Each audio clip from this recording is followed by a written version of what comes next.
여기 아주 평화로워 보이는 숲속 마을이 있습니다.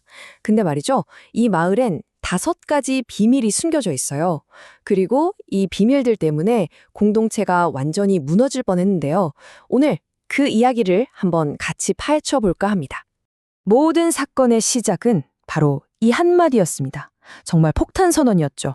숲의 그 평화롭던 질서를 그냥 한순간에 와르르 무너뜨린 곰의 외침. 아니 도대체 순하디순했던 곰이 왜 이렇게까지 화가 난 걸까요? 자, 그래서 첫 번째 비밀입니다. 바로 위기에 처한 숲. 겉보기엔 진짜 아무 문제 없어 보였던 이 숲에 도대체 어떻게 균열이 생기기 시작했는지 그 뿌리부터 한번 따라가 보시죠. 원래 이 숲에는요, 아주 오랫동안 지켜온 그런 불문율 같은 게 있었어요. 자연의 질서라고 할까요? 곰이 겨울잠을 푹 자야 숲의 다른 생태계도 균형이 딱 맞게 돌아갔거든요. 근데 곰의 이 파업 선언은 그냥 단순한 변덕이 아니었습니다. 이건 앞으로 닥쳐올 엄청난 경제적, 사회적 위기의 첫 번째 신호탄이었던 거죠. 곰의 불만을 들어보면요, 이게 그냥 막연한 게 아니에요. 아주 구체적이죠. 꿀값은 계속 오르는데 왜 내 몫은 줄어드는 거야? 이런 경제적인 불안감. 거기다가 이거 누가 뒤에서 몰래 빼돌리는 거 아니야? 하는 의심까지. 이건 단순히 곰 한 마리의 투정으로 볼 게 아니에요. 공동체 안에 벌써 불신이라는 씨앗이 자라나고 있다는 아주 명백한 증거였습니다. 자, 이제 두 번째 비밀로 넘어가 볼까요? 미스터리가 점점 깊어집니다.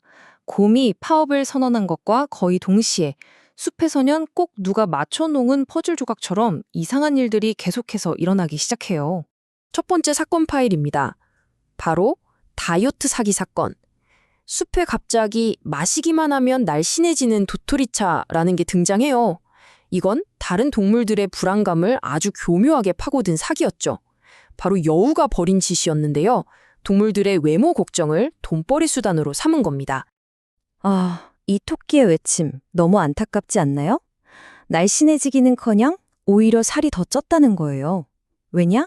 알고 보니까 그 차는 거의 설탕물이었거든요. 이 사건은 숲에 얼마나 기만과 속임수가 가득해졌는지를 정말 적나라하게 보여주는 예입니다. 그리고 두 번째 사건입니다. 사라진 꿀 항아리. 이번엔 곰이 직접적인 피해자가 돼요. 자기가 아끼던 개인 꿀 창고가 그냥 통째로 사라진 거죠.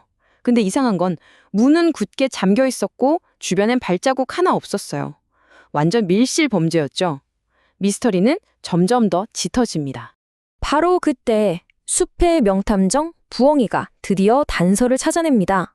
현장에 떨어져 있던 아주 작은 도토리 껍질 하나. 이 작은 증거 하나가요, 사건의 용의자로 다람쥐를 가리키고 있었어요. 뭔가 이 모든 사건들이 다 연결되어 있다는 느낌이 들죠? 자, 여기서 한번 생각해 볼까요? 여러분이 부엉이라면 어떨 것 같으세요? 이 모든 게 정말 단 한 명의 교활한 범인이 꾸민 일일까요? 아니면 뭔가 더 근본적인 문제, 보이지 않는 병이 숲 전체에 퍼지고 있는 걸까요? 세 번째 비밀로 넘어갑니다. 바로 시스템의 붕괴. 지금까지는 개개인의 이기심이 만든 사건들이었잖아요. 이제 그게 합쳐져서 공동체 전체를 어떻게 위기로 몰아넣는지, 숲의 시스템이 완전히 무너져 내리는 그 과정을 한번 지켜보시죠. 다람쥐의 이 한마디, 이제 숲의 경제는 내가 관리하겠다. 이걸로 사실상 쿠데타를 선언한 거죠. 식량 공급을 독점해서 권력을 잡겠다는 거예요. 굶을지도 모른다는 공포를 이용해서 숲 전체를 통제하려는 아주 무서운 계획이었습니다. 이 변화를 한번 보세요. 정말 극적이지 않나요? 이전에는요, 도토리 같은 건 다 같이 나눠 먹는 공유 자원이었어요. 그런데 이제는 다람쥐 혼자 독점하는 자원이 된 거죠. 공동체를 위하던 마음은 사라지고 동물들은 서로에게 빚을 지게 됩니다. 자유롭게 먹던 도토리는 이제 돈을 내고 심지어 이자까지 붙여서 사 먹어야 하는 신세가 된 거예요.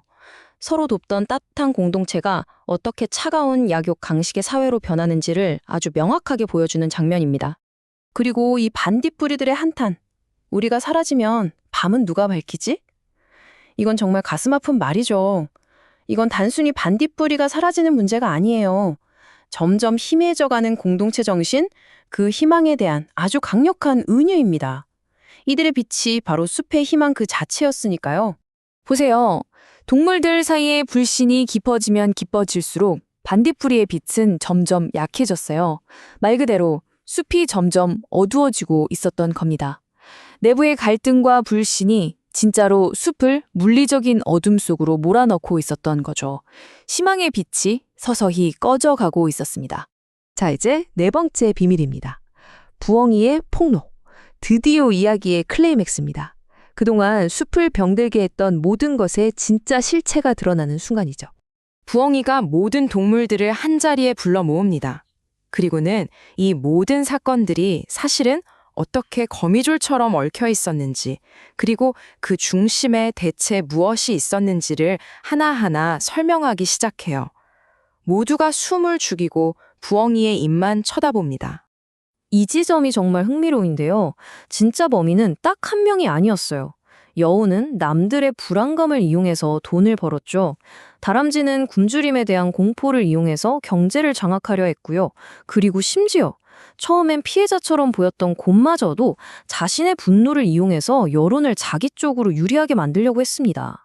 결국 모두가 각자의 이기심 때문에 이 위기를 키우는 데 한몫씩 했던 거예요. 그래서 이 이야기의 진짜 핵심 교훈은 바로 이겁니다. 진짜 악당은 여우나 다람쥐, 곰 같은 특정 동물이 아니었어요. 진짜 악당은 바로 동물들 마음속에 자리 잡은 불신, 서로가 서로를 이기심 때문에 움직인다고 믿게 되면서 협력이라는 시스템 자체가 무너져 내린 거죠. 바로 그 믿음의 상실, 그게 진짜 범인이었습니다. 자, 이제 마지막 5번째 비밀입니다. 그렇다면 이토록 처참하게 무너졌던 숲은 과연 어떻게 다시 회복될 수 있었을까요? 그리고 이 우화가 우리에게 주는 진짜 교훈은 무엇일까요? 무너진 신뢰를 다시 쌓기 위해서 동물들은 그냥 말로만 미안해, 잘할게 하지 않아요. 아주 구체적인 행동으로 보여줍니다. 곰은 다시 겨울잠을 자기로 약속하고 여우는 진심으로 사과하고 부당하게 번 돈을 모두 돌려줬죠. 다람쥐는 독점했던 도토리를 다시 공동 창고로 옮겼습니다. 이렇게 각자가 책임감 있는 행동을 보여주자 공동체는 서서히 회복되기 시작했고, 보세요. 반딧불이의 빛이 이전보다 훨씬 더 밝아졌잖아요. 그리고 부엉이의 이 마지막 한마디가 이 이야기 전체를 관통하는 핵심 메시지입니다. 숲을 지키는 건 힘이 아니라 신뢰다. 권력이나 돈이 아니라 서로에 대한 믿음. 바로 그 신뢰야말로 공동체를 지키는 가장 강력하고 근본적인 힘이라는 거죠. 숲은 다시 평화를 되찾았지만 예전의 그 숲과는 완전히 달라졌습니다. 왜냐하면 동물들은 이제 뼈저리게 알게 됐거든요. 평화라는 게 얼마나 쉽게 깨질 수 있는지, 그리고 그걸 지키기 위해서 신뢰가 얼마나 중요한지를 말이죠. 자, 이 숲의 이야기는 어쩌면 그냥 동물들만의 이야기는 아닐 겁니다. 그렇다면 질문을 한번 던져보죠. 여러분이 살고 있는 공동체, 그러니까 여러분의 숲을 하나로 단단하게 묶어주고 있는 것은 과연 무엇인가요? 한 번쯤 깊이 생각해 볼 만한 질문인 것 같습니다.